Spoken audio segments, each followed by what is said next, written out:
Assalamualaikum warahmatullahi wabarakatuh. Pada kesempatan kali ini kita akan mencoba untuk membuat sebuah perencanaan untuk kontrol motor 3 fas menggunakan panel PLC.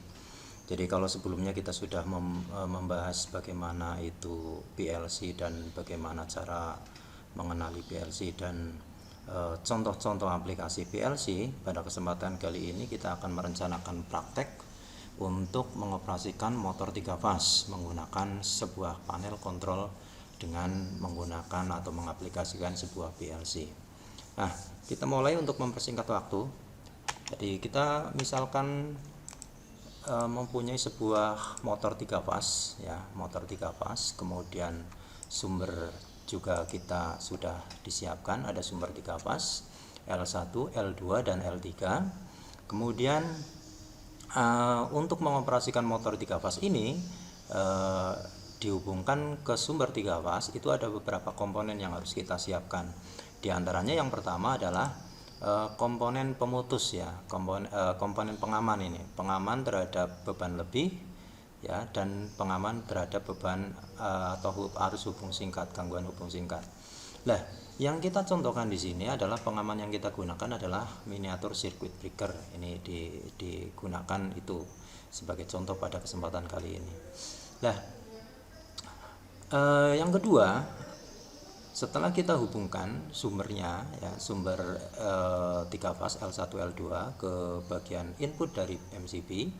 MCB masih dalam posisi off ya. Kemudian berikutnya adalah komponen pemutus daya. Pemutus daya yang kita gunakan adalah pemutus daya magnetis ya. Yang kita gunakan pada kesempatan kali ini adalah kontaktor magnet. Nah, kontaktor magnet ini kemudian kita hubungkan kepada output daripada miniatur circuit breaker yang sebelumnya kita pasang di atas. Jadi pemasangannya seperti ini. Disambungkan langsung ke output 246 dari MCB, yaitu titik 135 pada kontaktor magnet. Kemudian komponen berikutnya yang ketiga adalah thermal overload relay. Thermal overload relay ini nanti akan difungsikan untuk mengamankan motor terhadap adanya beban lebih. Jadi kalau motor ini terbebani lebih, maka dengan sendirinya overload ini akan bereaksi dan akan menjadi trip, dan kemudian akan mengamankan motor 3 fas itu dari adanya gangguan beban lebih. Harapannya nanti akan seperti itu. Nah, kita hubungkan ke output daripada kontaktor magnet, kemudian output daripada overload relay ini kita hubungkan ke motor 3 fas. Nah, ini adalah sebuah rangkaian daya dari motor 3 fas yang akan kita operasikan nantinya dengan menggunakan PLC. Jadi rangkaian dayanya seperti ini. Nah, untuk bisa beroperasi motor 3 fas ini kita memerlukan sebuah pengendali atau kontrol. Ya, karena kita akan menggunakan PLC, maka kita akan mengacu pada flowchart yang kita inginkan agar motor itu bisa beroperasi sesuai dengan keinginan. Nah, flowchartnya salah satu contohnya misalkan flowchart yang kita buat adalah seperti demikian. Komponen-komponennya kita identifikasi dulu sebelum kita melanjut ke langkah berikutnya. MCB kita identifikasikan sebagai F1, kemudian kontaktor magnet kita identifikasikan sebagai KM1, kemudian thermal overload relay ini kita identifikasikan sebagai F1, dan motor ini kita identifikasikan sebagai M1. Nah, berikutnya adalah flowchartnya.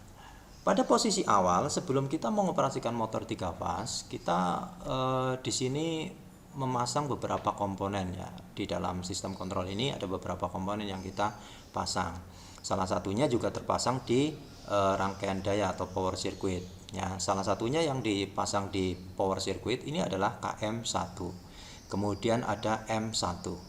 Nah, untuk mendeteksi beroperasi tidaknya motor ini, maka kita pasang PL1 ya, pilot lamp 1. Ini untuk mendeteksi apakah motor itu sedang beroperasi ataukah tidak.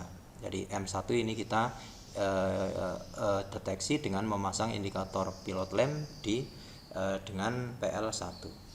Nah, kemudian motor ini juga akan untuk mendeteksi motor ini apakah dalam posisi normal ataukah sedang overload, maka kita pasang sebuah indikator. Indikator ini diwakili oleh sebuah pilot lamp 2. Nah, pilot lamp 2 inilah yang nantinya akan mengindikasikan apakah kondisi rangkaian itu sedang overload, dalam hal ini motor ini terbebani lebih ataukah tidak, sehingga nanti pada saat indikator PL2 ini menyala, maka dia diharapkan mengindikasikan bahwa motor itu berada pada posisi overload atau beban lebih. Nah, dari beberapa indikator yang kita pasang, ada pilot lamp 1, pilot lamp 2, kemudian kontaktor magnet 1 sedang bekerja atau tidak, kemudian motor 1 beroperasi atau tidak. Nah, pada kondisi awal flowchart itu, maka semua komponen yang terpasang baik indikator maupun motor itu, maka ini harus dalam posisi off, ya, dalam posisi off. Ini flowchartnya seperti demikian. Nah, pada saat ini semuanya dalam posisi off, kemudian kita langkah yang berikutnya adalah kita coba lakukan operasi pada push button, ya. Push button ini kita menggunakan 2 karena kita hanya sekedar mengoperasikan motor itu start dan stop saja. Kita menggunakan 2 push button. Dalam hal ini yang pertama push button 1 PB1 ini difungsikan untuk tombol start.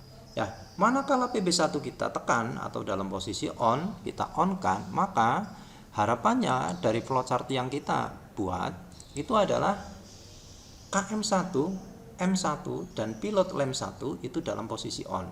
Ya, artinya kontaktor magnet ini bekerja. Karena kontaktor magnet ini bekerja, otomatis nanti motor satunya akan bekerja. Dengan catatan MCB-nya ini sudah on terlebih dahulu.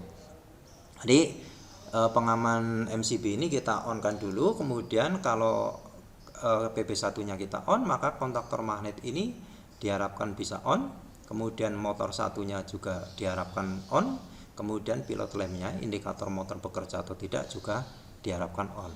Ini flowchart yang langkah yang berikutnya.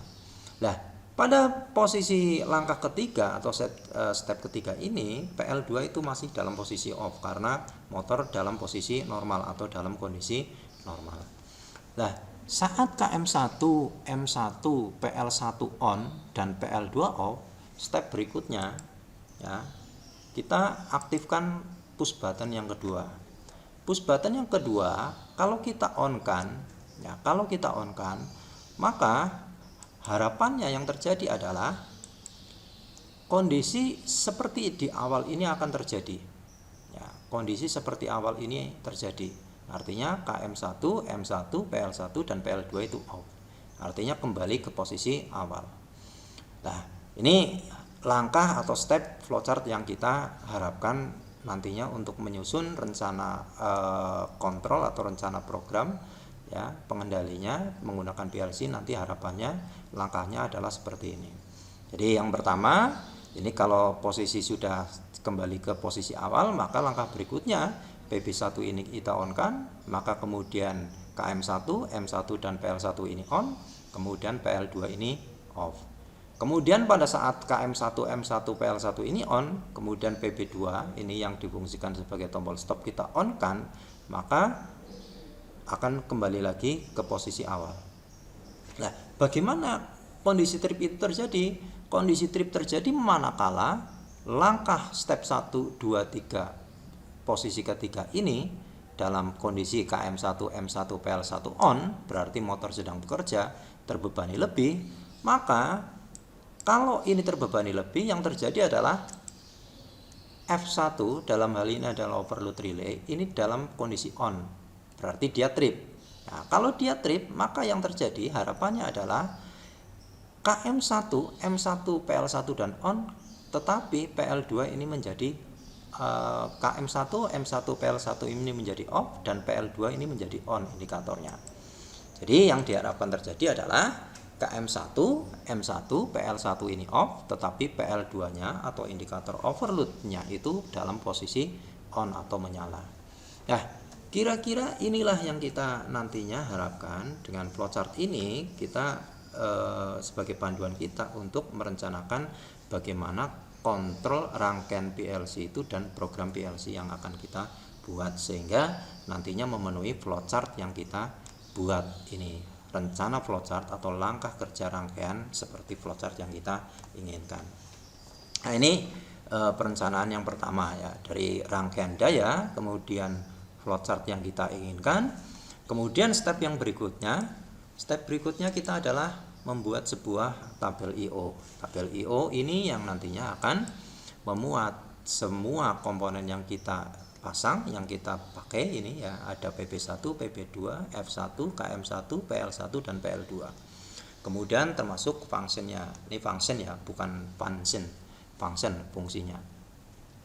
Nah, ini nantinya kalau kita buat tabel I/O-nya ini ya, setiap komponen atau device atau peralatan ini setiap komponen masing-masing memperoleh alokasi input atau output ya. Kalau komponen input, maka dia mendapatkan alokasi input PLC beserta fungsinya dari setiap komponen itu. PP1 kita fungsikan sebagai start, PP2 kita fungsikan sebagai stop, F1 kita fungsikan sebagai trip overload.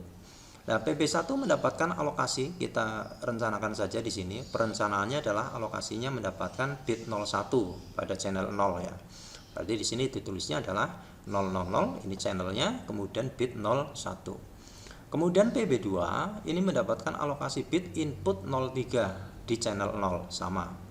Kemudian F1 ini mendapatkan alokasi bit 05 di channel 0. Nah, pertanyaannya apakah urutan inputnya harus seperti ini? Tidak. Nah, ini fleksibel saja. Tapi karena ini kita akan hanya sekedar untuk memudahkan kita dalam membuat perencanaan pengawatan, gambar pengawatannya saja sebetulnya. Jadi ini bisa saja bitnya itu urutannya 01, 02 atau 03. Tapi di sini yang saya contohkan adalah 01, 03 dan 05. Nah, ini tabel I/O-nya. Kemudian berikutnya komponen outputnya ini akan mendapatkan alokasi output PLC. Ada 3 komponen output, yaitu kontaktor magnet 1, PL1 dan PL2, pilot lamp 1 dan pilot lamp 2. Nah, kontaktor magnet 1 ini mendapatkan alokasi bit output 00 ya pada channel 100. Sedangkan PL1-nya mendapatkan alokasi bit 01 di channel 100. Kemudian PL2 ini mendapatkan alokasi bit 02 di channel 100. Nah, kontaktor magnet 1 ini difungsikan untuk menghubungkan motor 1, PL1 ini difungsikan untuk mengindikasikan motor kondisi run atau beroperasi. Kemudian pilot lamp 2 ini mengindikasikan motor itu terjadi beban lebih atau overload trip. Nah, ini diindikasikan itu. Ya, kira-kira itu yang bisa kita rencanakan. Jadi yang pertama kita merencanakan rangkaian daya yang kita pasang mau seperti apa, kemudian flowchart yang kita inginkan agar daya itu bisa beroperasi sesuai dengan harapan. Kemudian yang ketiga, kita terjemahkan flowchart itu dalam sebuah tabel I/O untuk mengalokasikan setiap komponen dengan input atau output PLC-nya, termasuk diantaranya adalah functionnya. Itu untuk perencanaan. Nah, nanti langkah berikutnya bisa kita membuat pengawatan, gambar pengawatan input dan output dengan PLC, atau mungkin langsung kita merencanakan pengawatan di loyang panel atau di bagian dalam panel. Nah, itu pada langkah berikutnya bisa seperti itu. Nah, ini kita lanjut saja langsung, nanti kita perencanaan prakteknya dari apa yang sudah kita rencanakan pada kesempatan kali ini.